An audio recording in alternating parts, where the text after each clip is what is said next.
And now we bring you Killer Wives, episode 22, Pass Key.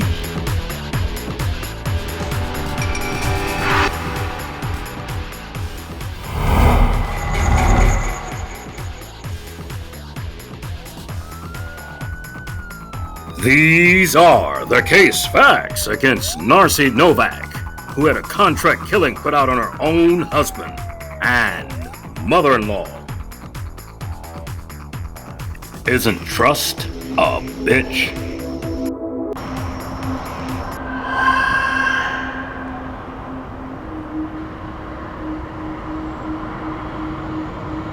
New York City, New York. Fame for Radio City Music Hall. Headquarters for Marvel Comics. But also made famous for the murder of one Mr. Ben Novak Jr.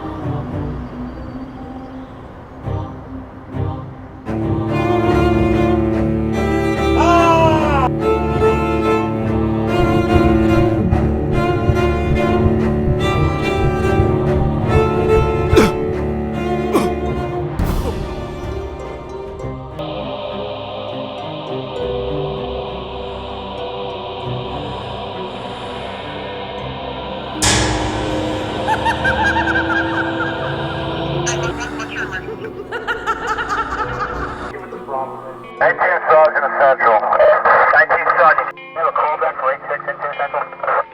Negative K, nothing further. Just see the cabbie in the corner.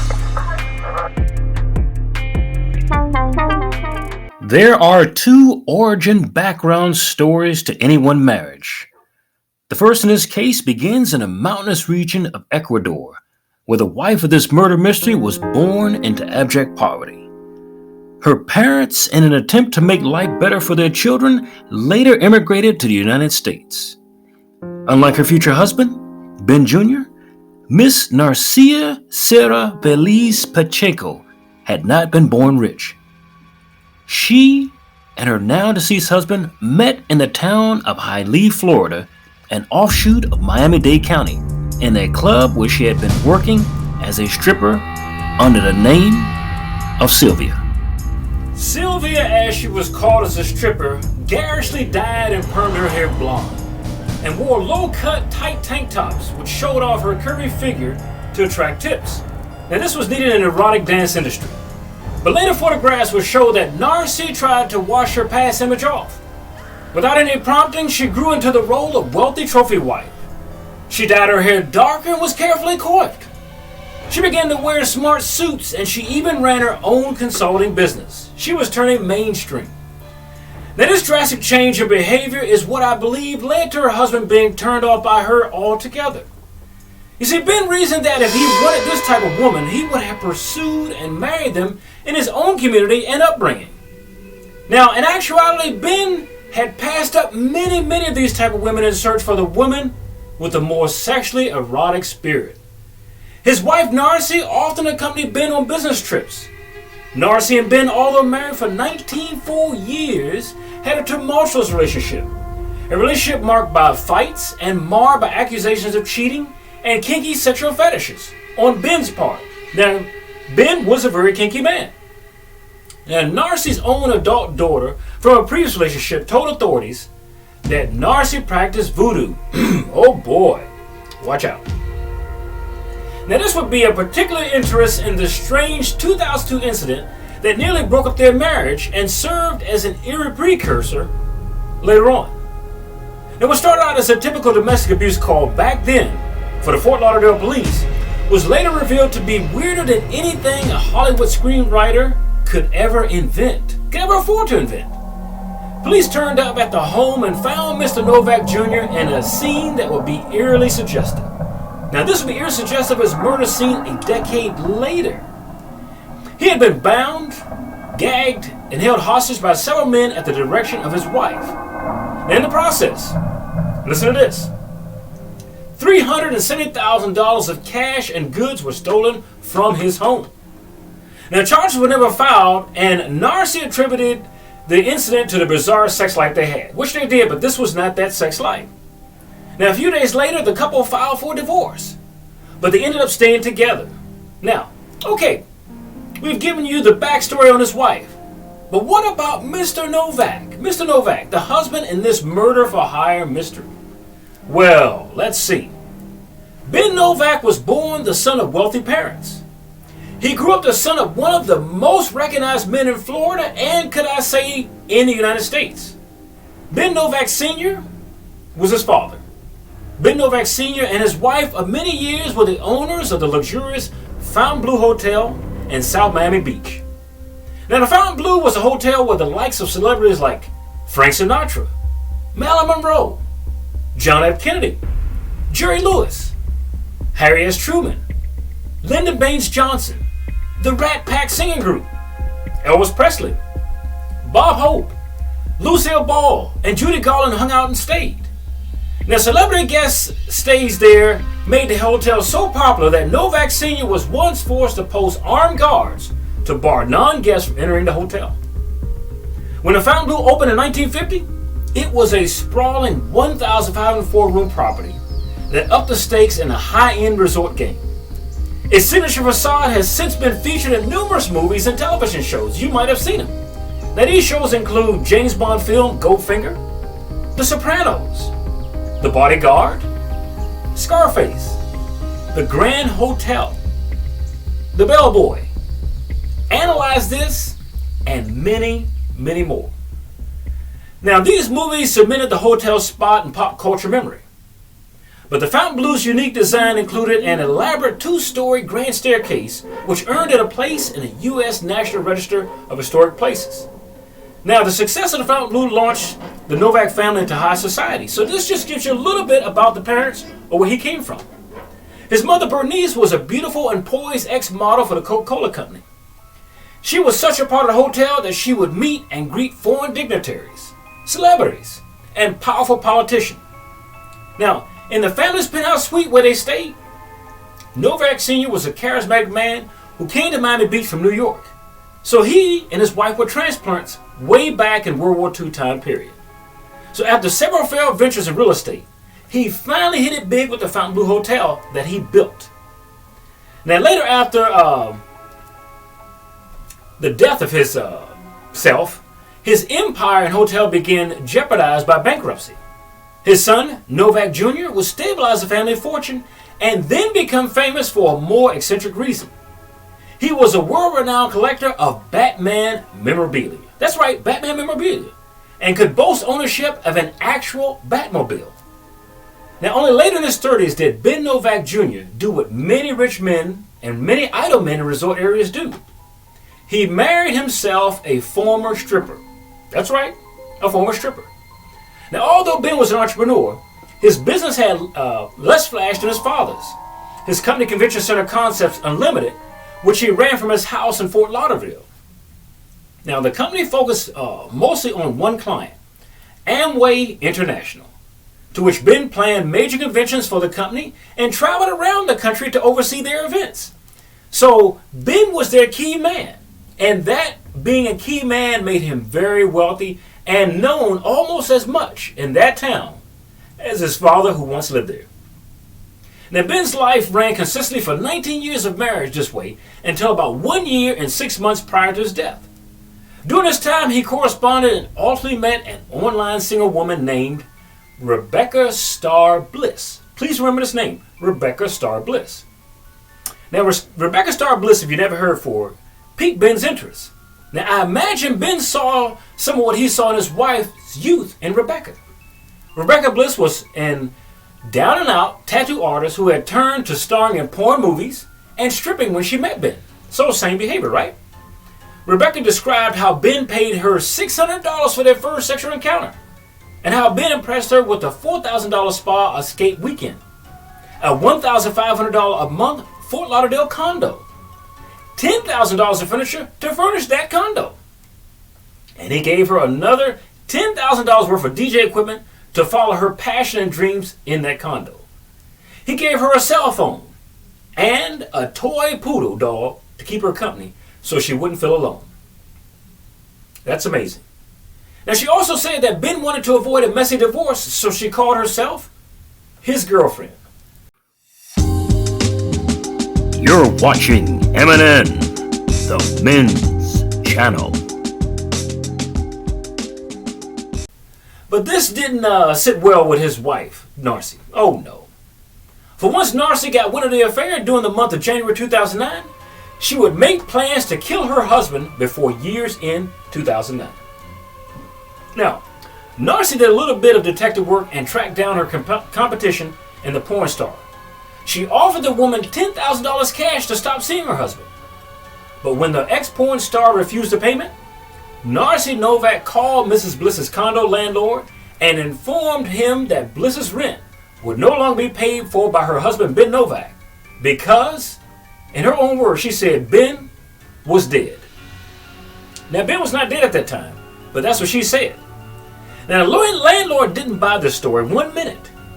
Narcy Novak feared that her husband would divorce her and use the prenuptial agreement she signed at the beginning of the marriage to bar her from the multi-million-dollar family estate. She didn't want this.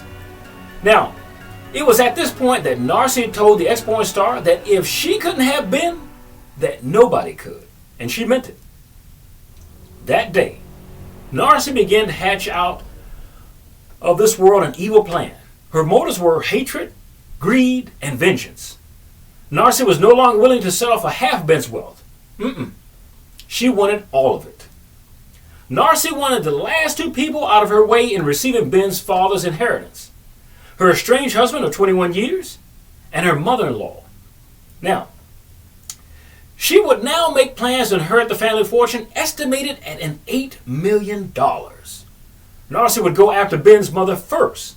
This was critical because under her husband's will, his mother, had she lived, would have been appointed as curator of his estate, and she couldn't have that. His mother would have received $200,000 in cash plus $2,500 per month, and she couldn't have that either. Now, though Narcy would receive the balance of her husband's property and money, Bernice Novak, as curator of that fortune, would have executed and excised great control over the purse strings. She knew she would do this. Now, she probably would have made life difficult for her daughter-in-law, whom she once accused of trying to poison her. In short, she didn't trust her. Neither of the girls liked each other. His mother didn't like Narcy, and Narcy didn't like her mother. Now here's where things go from bad to extremely worse.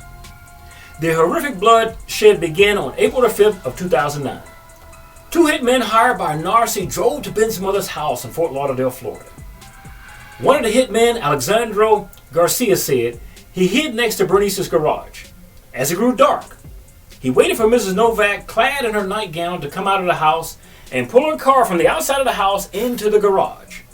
Garcia then followed her inside of that garage, and as she began to step out of her vehicle, he clubbed her on the head with this monkey wrench. Now, as she began to scream out, he continued to beat her in the face. He said the plan originally was to hit her in the teeth and give her a good beating. That was their plan. Garcia then fled the household, leaving Ms. Novak sprawled in the front seat of her car, bleeding profusely from the head and face. Now, Ben's mother ultimately managed to pull herself out of the vehicle and get inside of her house. Now, it is believed that she might have lost her mental faculties at this point from her injuries. What was clearly visible is the line of blood droplets that led from her car into the house. From the door of the house to the kitchen sink and then to the bathroom as she bent over the toilet. Now, in her weakened state, she tried to clean up the blood that covered her body, but due to a combination of her injuries and a great loss of blood, she collapsed and died at the foot of the stairs in her own living room. You're watching MNN, the Men's Channel. The very next day, her son Ben found her body drenched in blood, with blood smeared in her car, the garage, and throughout the house. An autopsy showed that her teeth were broken, along with the finger, and that her skull was cracked. Fort Lauderdale police and Broward County medical examiner, however, incompetently ruled her death an accident. Listen to me, an accident. They theorized that she died from falling at multiple points around her own house. Now, this belief was good cover for the murderer, especially when the police didn't bother to collect any evidence or DNA at the scene of this particular homicide. That was amazing within itself and incompetent. Now, the South Florida Sun Sentinel newspaper reported that she had a history of falls in a few months leading up to her death. And though some of her injuries seemed curious, along with the blood smeared on the walls in her own home, her death didn't raise widespread suspicion until much later, after her son was killed. Now, the murderous duo, believing that they had gotten away with one murder, decided to commit another.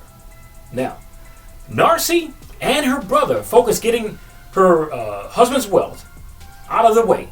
Now, in addition, his $10 million estate, his wife intended to take control of the company Convention Concepts Unlimited. Now, Convention Concepts Unlimited reportedly grossed $50 million annually, ladies and gentlemen. That's right, I said $50 million annually, just from running conventions. His wife would conspire with her own father, her own brother, to kill her own husband on his next business trip to New York City. Now, just a few months after his mother's murder, this was going to be his fate from his own wife. On July 10th, Ben Novak Jr. flew to Newark International Airport. He brought with him his wife, Narcy Novak, and his daughter to the 455-room Hilton for the yet another Amway convention. Now, the conference was a big one. Over 1,000 guests had convened to this particular conference. 2 days later, on July 12th, Garcia and one another accomplice, Joe Gonzalez, were driven to where Ben Novak was organizing a convention. Now, prosecutors said Narcy Novak paid Bernice, her own brother, to hire hitmen to assault her own husband. Now, the killers also testified that Narcy Novak identified her husband to them in advance in the hotel restaurant by stroking his hair as they watched on. So this is more like the biblical thing about Christ being kissed on the cheek. This is my husband. Now, that next morning, after working most of the night, Ben decided to lay down for a nap at 6:30 a.m. At 7 a.m., Narcy opened the room door to the suite, which allowed Mr. Garcia and Mr. Gonzalez to enter. She quickly motioned to the men towards the bedroom, where her husband was sleeping. The two men separated on both sides of the bed where he was sleeping. Without warning, they began pounding on him with a set of hand weights they had purchased just that morning from a Kmart. Now, Mr. Novak awoke immediately and screamed out. Now, while he tried to fight back, Narcy witnessed this. His own wife witnessed this. So what did she do? She became alarmed by her husband's loud screams. She didn't want the neighbors to the left and right rooms or anybody in the hallway to hit us. She then gave the killers a pillow to muffle his shouting, to put on his own mouth, her own husband. The killers then bound his arms and legs with duct tape and wrapped his mouth very tightly with duct tape. Now, they wrapped his mouth so tightly that he began to vomit, and he choked on that own vomit because he had nowhere to expel it. Now, vomit usually occurs after major head injury, which they gave him. It was then that Mr. Garcia was instructed by Mrs. Novak to finish the job. By finishing the job, she meant gouging out her husband's eyes. She wanted him to take a box cutter knife like this one, a utility knife, and gouge his eyes out and pull them out of his head. Around 7:15 a.m. that same morning, Miss Novak began establishing her alibi. She would tell police that she left the room to get breakfast. Hotel security cameras show her leaving the room and standing clear in visible sight of cameras to record her whereabouts. She wanted to establish an alibi. She told police she returned to the room 45 minutes later and found a gruesome scene. Police reports indicate that Miss Novak lay face down on the floor covered in blood, according to the search warrant. By the time police arrived at the room at 7:57 a.m., Mr. Novak was already dead. A murder weapon was not immediately identified by police because the killers took that weapon with them as they went past the lobby staff right out the front door. Now, after her husband's death, even more suspicious was that Miss Novak would clean out his safe deposit boxes and begin to liquidate some of the family's assets. Now, during her initial interrogation by police, Miss Novak flunked her polygraph exam test. She flat out flunked it. But remember, she said she had nothing to do with his death. The investigation soon led New York detectives to Mr. Garcia and Mr. Gonzalez, who lived in Miami, Florida. Now, there it was found that Mr. Garcia was paid $600 to beat Bernice Novak, his mother, and $15,000 to kill Ben Novak Jr., the son. Ms. Gonzalez received $3,500 both confessed and testified against Ms. Novak during the trial. Now, prosecutors detailed for jurors a long trail of bank and credit card receipts, cell phone records, wire transfers to Western Union, and a damaging video from an ATM showing Narcy's brother withdrawing and paying cash en route to New York with the killers following him. Now, Garcia said the plan was to beat up the victims, right? This was the original plan, not to kill them. He said Ben Novak was to be injured so severely he would not return to work. He would have to retire. And Narcy Novak and her brother would take over his travel company and benefit from its profits. At first, the plan included cutting off Novak's testicles with a utility knife. But that evolved into slashing his face and cutting his eyes right out of his head, which they did. Now, immediately after murder, the police focused their investigation on Miss Novak. For one thing, the timing could not be ignored. Police realized that the key card had not been used by anyone else after she left the room. Listen to me. Had not been used by anyone else after she left the room. Now, this meant that there was no breaking and entering of that room. It led the police to believe that Miss Novak let the murderers into the room. Now, during her initial police interview, the more Narcy talked, the less credible she was to police. Miss Novak spoke to police for over 12 hours straight, following the crime, 12 hours straight, without drinking water or going to the bathroom once. On July 16th, 4 days after the murder, the police searched Novak's family home at 2501 Delmar Place in Fort Lauderdale, Florida. Now, So let's take a moment out and look inside of Mr. Novak's house, which recently sold for a price of $7.4 million. If you watch Killer Wives for more than one episode, you know that we like to show you inside of these guys' houses, some regular houses, some mansions, to see what was lost in killing a person. Typically, when a wife murders her husband, not only does the husband lose his life, the wife ends up going to jail. She loses her life. If there are any children to the family, they lose both parents. So it's a lose situation all around. Take a look at this beautiful mansion. Every room is distinct and different. Enjoy the music, and we'll be right back in just a minute.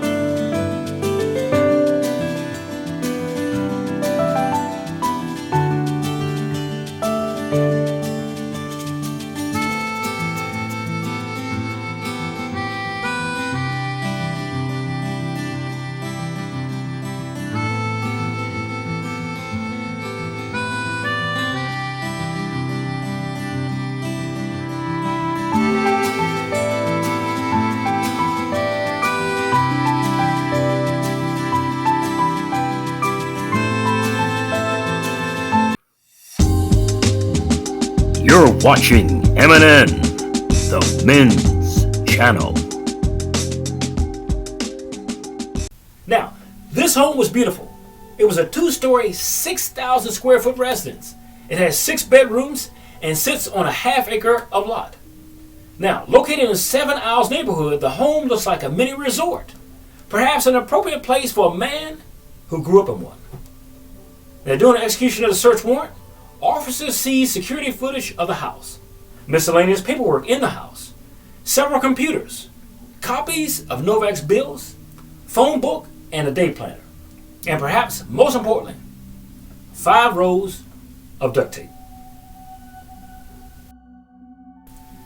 A few clues were revealed in search of the hotel room where he was murdered that pointed to an inside job and not a botched robbery. For one thing, the Rolex that Ben was wearing was not taken, but found in a pool of blood on the floor. And yet investigators had also discovered that a gaudy gold bracelet that had diamonds encrusted with the words Ben spelled was missing. It was never off of his wrist for years, but this time it was missing. Also found at the crime scene, a piece of plastic from a pair of knockoff Versace sunglasses. Why would he have knockoff glasses? As Novak was a wealthy man, knockoff of any kind in the house would have been remarkable. The later investigators said that Narcy herself claimed that the glasses were hers, which raised the police suspicions even more. One of Narcy's key points to police in the early days of the investigation was her husband was a high profile in the world of comic books, as well as his being volatile personality.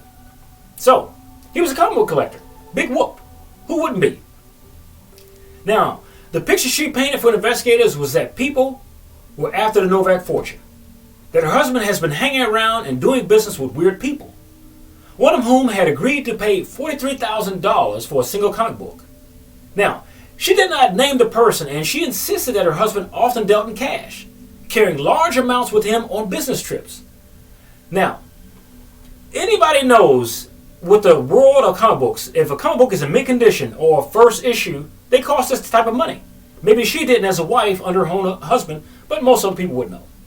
Now, though it took nearly a year to bring charges against Ms. Novak, it could be argued that she stood to make a fortune from his death. Initial reports before the assets were added up put his fortune around $6 to $10 million. The Batman memorabilia alone, just be second largest in the world, was worth an estimated $1 million by itself. And this filled 4 warehouses. 4 complete warehouses. Now, while investigators circled around Narcy in the year before charging her, other family members, including her own daughter, May Abad, attempted to prevent Narcy from taking over the estate. She did not trust her mother. She thought that her mother had her father killed, even though she was a stepdaughter. Now, the day the will was filed on August 14, 2009, Narcy and her daughter allegedly had a vicious fight in which Miss May contends her mother hit her with a crowbar. And she did. There's actual family footage from the mansion showing this. Now, after police were called, an investigation into the fight was launched, citing the state's so-called Slayer statute in which a killer can't inherit the estate. Abad filed to prevent her mother from taking over the estate in the year following the murder. Now, though in the year leading up to the arrest, police and investigators had made public statements that Narcy Novak was not a suspect, the indictment revealed that she was the alleged ringleader of the whole incident, and the whole crime appeared to be a family affair. A family affair. Over 5 members were involved in this crime, and most of them family members, just to kill a man and his mother for money. On July 2nd, it was alleged in the indictment that Narcy drove from Florida with her brother, Cristobal Valise, to New York and scouted the Hilton Hotel in preparation for the attack. The duo returned again on July 9th, but there are other suspects and conspirators as well. The U.S. Attorney's Office also named additional suspects, Joe Gonzalez and Denise Ramirez. Ramirez had fathered 2 of Mr. Valise's grandchildren, so he was in it as a family. After Ben was dead, his loving wife Narcy stole $100,000 from his company. Ms. Novak, the South Florida woman who was convicted of hiring hitmen to beat her husband and mother-in-law to death, was sentenced to life in prison. Her brother and co-defendant, Cristobal Valise of Brooklyn, was also sentenced to life in prison in front of court in White Plains, New York. So, the family was finally seen as day in court. For Killer Wives, until we see you again, this has been Charles Rivers. Thank you for joining us.